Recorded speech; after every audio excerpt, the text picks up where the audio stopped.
কষ্ট বুকে চেপে ঢাকার আকাশে ফিলিস্তিনের পতাকা নিয়ে রাজপথে হাজারো মানুষ। নারী ও শিশু হত্যার নিষ্ঠুরতা, অমানবিকতার ভিডিও দেখে অশ্রু ভেজা হয়নি এমন মানুষ খুঁজে পাওয়া কঠিন।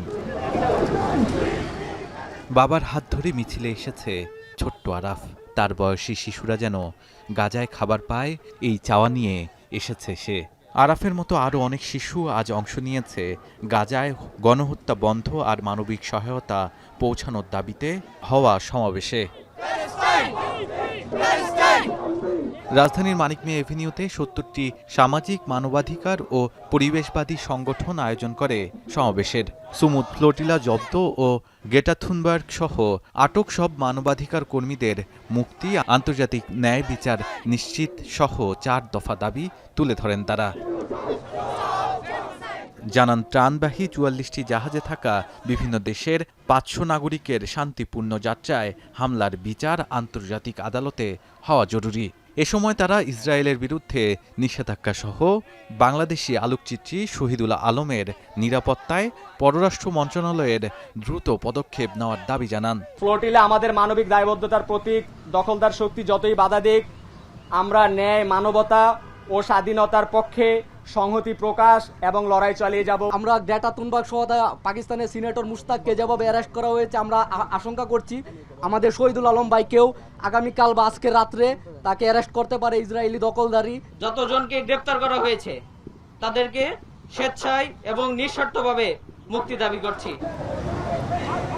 সমাবেশে বক্তারা বিশ্ব নেতাদের প্রতি ইসরায়েলের সামরিক খাতে অর্থায়ন ও রাজনৈতিক সমর্থন বন্ধের আহ্বান জানান। ফ্লোটিলার সমুদ্রপথে তারা পাড়ি দিয়ে ফিলিস্তিনের দিকে ত্রাণ সামগ্রী নিয়ে যাচ্ছে, অন্যান্য সামগ্রীগুলো, কিন্তু তাদের যেতে দেওয়া হয়নি।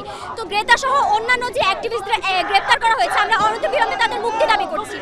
ফ্রাইডেজ ফর ফিউচার মুভমেন্টের ফাউন্ডার, তাকেও আটক করেছে। আমরা তার প্রতিবাদে এবং আরও মানবাধিকার কর্মী যাদেরকে আটক করেছে তাদের নিঃশর্ত মুক্তি এবং খুব দ্রুত সময়ের মধ্যে মুক্তি চাই।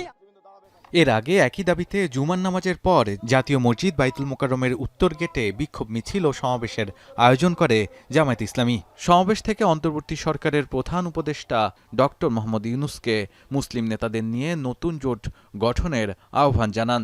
মুসলিম নেতাদের যদি বিন্দু মাত্র আত্মমর্যাদাবোধ থাকে, আল্লাহর দরবারে দাঁড়াবার সেই ভয় যদি থাকে, আপনারা ওআইসির পক্ষ থেকে সকল মুসলিম রাষ্ট্র ঐক্যবদ্ধ হয়ে জিহাদ ঘোষণা করুন।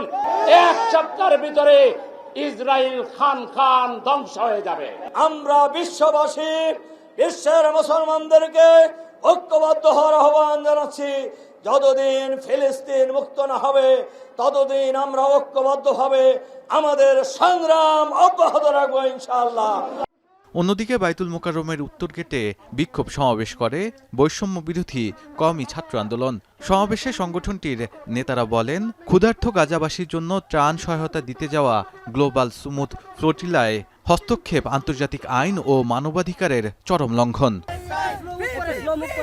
জাহাঙ্গীরনগর বিশ্ববিদ্যালয়ে বিক্ষোভ মিছিল করেছে শিক্ষার্থীরা। এ সময় জাকসু ভিপি ও জিএস বলেন, এ ঘটনায় আন্তর্জাতিক আইনের সুস্পষ্ট লঙ্ঘন এবং ক্ষুধার্তকে যুদ্ধাস্ত্র হিসেবে ব্যবহার নিন্দনীয় বলে জানান তারা। তাদের দাবি, গাজায় অবাধ প্রবেশাধিকার নিশ্চিত করতে হবে।